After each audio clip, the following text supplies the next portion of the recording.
খুলনা জেলা বিএনপি সুযোগ্য বিপ্লবী সদস্য সচিব সাবেক ছাত্র দলের সোনালী অতীত তারুখাদার অপমান জনমানুষের গণনেতা জনাব শেখ আবু হোসেন বাবু ভাইয়ের বাড়িতে বর্বরচিত নগ্ন সন্ত্রাসী বোমা হামলা গুলিবর্ষণের তাৎক্ষণিক প্রতিবাদে আজকের এই বিক্ষোভ কর্মসূচিতে বিক্ষোভ মিছিল শেষে সংক্ষিপ্ত আকারে বক্তব্য রাখছেন তারুখাদা উপজেলা বিএনপি সম্মেলন প্রস্তুত কমিটির সম্মানিত বিপ্লবী সুযোগ্য আহ্বায়ক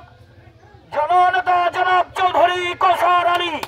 বক্তব্য রাখছেন জননেতা জনাব চৌধুরী কৌসার আলী।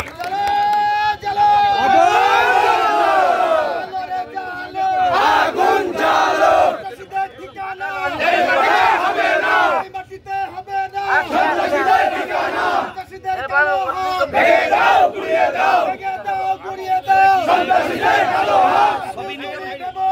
তোমায় ছেড়ে